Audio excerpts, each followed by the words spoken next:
Hello and welcome. I'm Amy Keller, relationship and intimacy coach, and today I'm going to answer the question, why can't he open up and talk with me? I feel like I'm alone. Maybe you find yourself talking and you feel like you're talking to the air. Maybe this has been a consistent thing for you and you've gone to therapy and talked about how you're not talking. Well, I understand this and it makes sense. You see, words aren't the communication for men. Women communicate with words. Men communicate with actions. That's why sometimes I hear from couples where she's like, "Can we talk?" And he's like, "No, how about we go have sex instead?" Or I know other couples who have said, "Can we talk?" And he said, "Let's go eat." And they gained a lot of weight. By fixing their intimate connection, they actually lost weight and were a whole lot happier. Really, it was a side effect of that. Anyways, back to why he won't talk.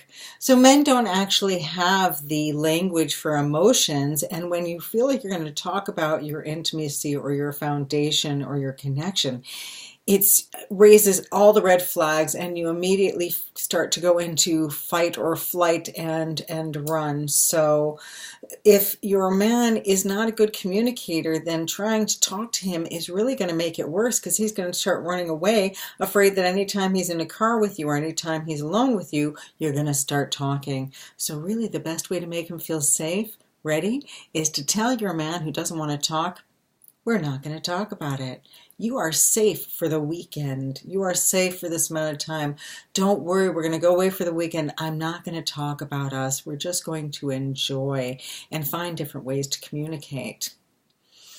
By that, he will start to feel safe, like he's not going to get bombarded with words. And if you do have a conversation, I invite you to start the conversation by saying to each other that we're going to connect from the heart. We remember that we're teammates and that we're in this together.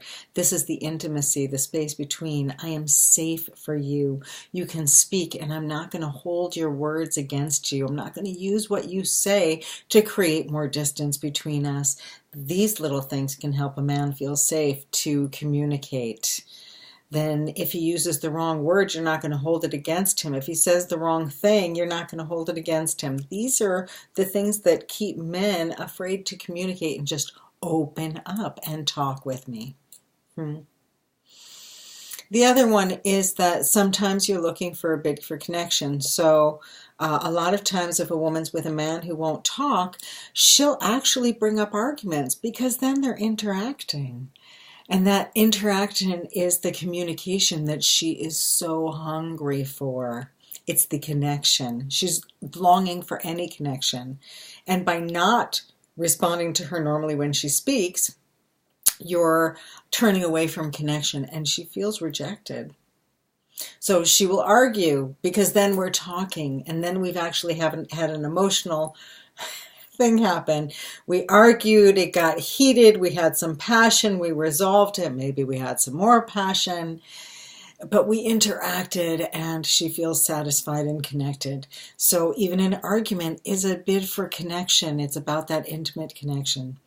And I don't want you to have to argue about it, and I don't want him to have to run from you. So make it safe. Tell him he's not going to have to talk about it. There you go. He's off the hook.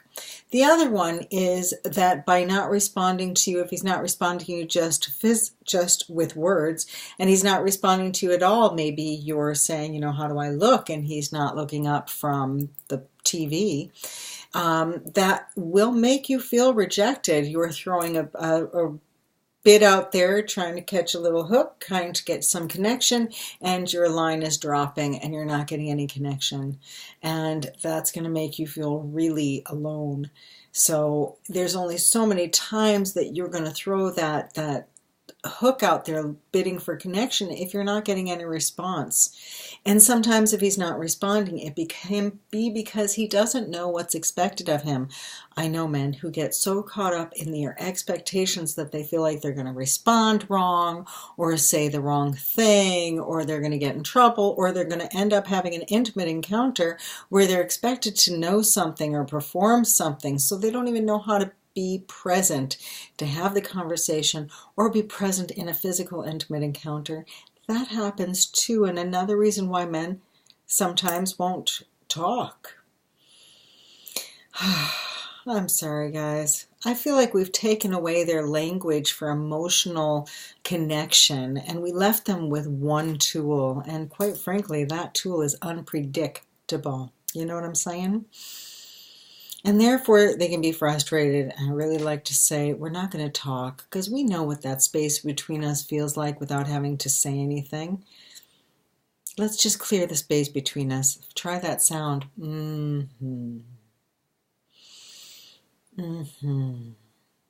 And knowing that we're not going to talk about it lets you drop your defenses, lets you stop having to think about it, lets you start clearing what you feel and the energy between you. And if you're not going to talk about it, you might both feel safer. Maybe there's something in there for you. Thanks for tuning in. Subscribe, hit like, leave a comment, send me a message, all that good stuff. I look forward to connecting. See you soon. Thanks.